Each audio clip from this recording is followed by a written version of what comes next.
किसी भी वस्तु को बांध सकने के लिए किसी बंधन का, किसी रस्सी का होना आवश्यक है। परंतु इस रस्सी को बांध सकने की शक्ति कौन देता है?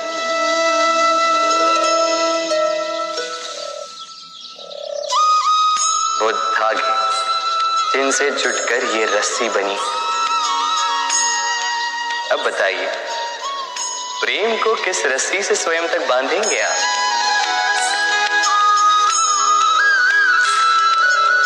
प्रेम बनता है विश्वास से, और विश्वास की डोरी के धागे सत्य के धागों से बुने जाते हैं।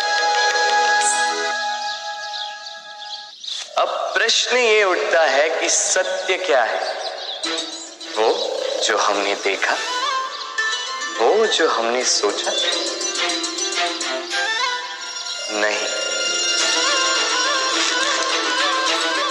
हमारा सत्य वो है जिस पर हमने विश्वास कर लिया, और विश्वास वो जिसे हमने सत्य समझ लिया।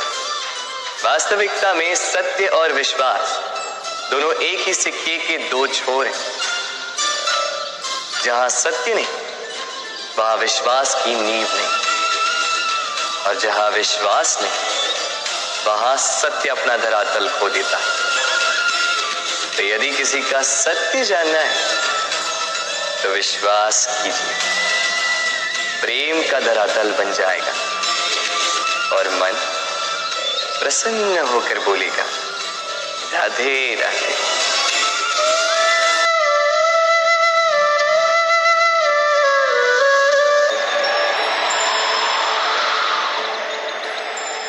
जब भी प्रेम की बात आती है, हम सबसे पहले मन में एक नायक और एक नायिका का चित्रण कर लेते हैं। क्यों?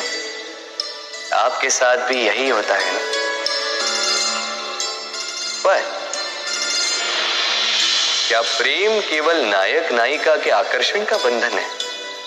नहीं, प्रेम तो परिवार से हो सकता है, माता पिता भाई बहन से हो सकता है, सखा मित्रों से हो सकता है, देश और जन्मभूमि के लिए हो सकता है, मानवता के लिए हो सकता है, किसी कला के लिए हो सकता है, इस प्रकृति के लिए हो सकता है।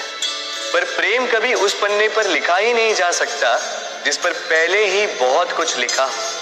जैसे एक भरी मटकी में और पानी आ ही नहीं सकता। यदि प्रेम को पाना है तो मन को खाली करना होगा, अपनी इच्छाएं, अपना सुख सब त्याग कर समर्पण करना होगा। अपने मन से व्यापार हटा दो, तभी प्यार मिलेगा और मन प्रसन्न होकर बोलेगा, राधे राधे। प्रेम, प्रेम विधाता की सबसे सुंदर कृति, परंतु हर कृति को संभालना पड़ता है।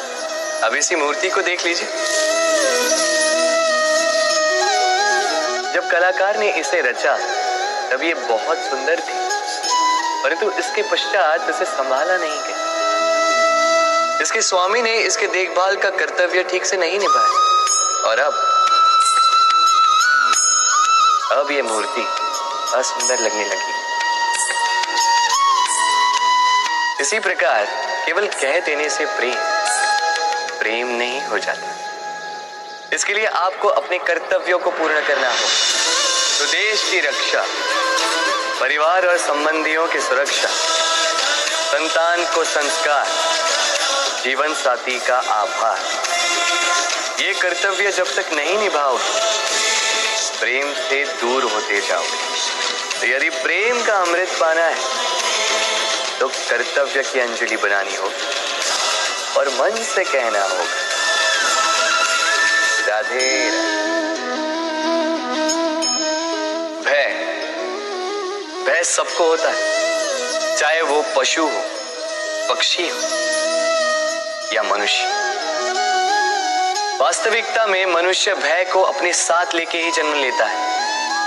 तो इस भय से, भय कैसा?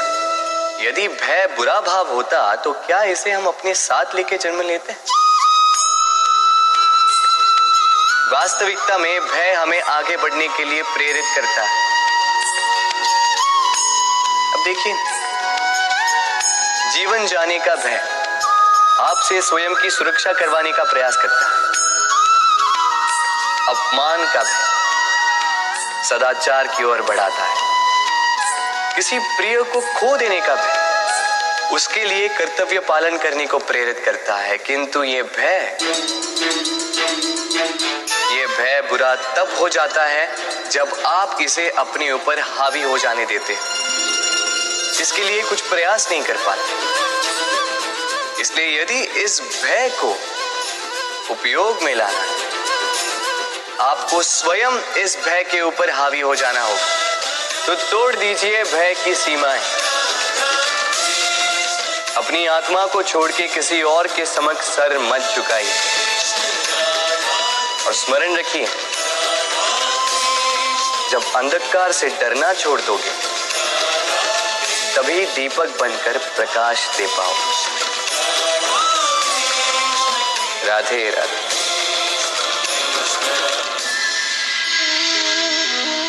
मनुष्य का स्वभाव है कमाना, संग्रह कर, फिर चाहे वो धन हो, नाते, संबंध या हो प्रसन्नता।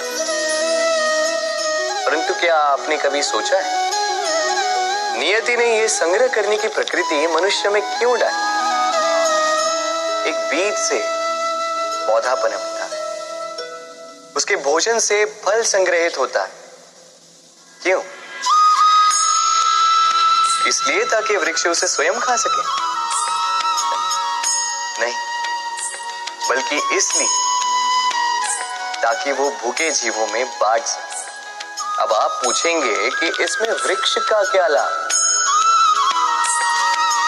लाभ है, क्योंकि जो बांटता है वो मिटता नहीं। जो फल ये जीव खाते हैं वो उसके बीजों को वातावरण में बिखेर देते हैं, जिससे जन्म लेते हैं नए वृक्ष। उसकी जाति, उसका गुण, उसकी मिठास अमर हो जाती है। इसलिए स्मरण रखिएगा, अमीर होने के लिए एक एक क्षण संग्रह करना पड़ता है, किंतु अमर बनने के लिए एक एक कण बांटना पड़ता है। राधे राधे।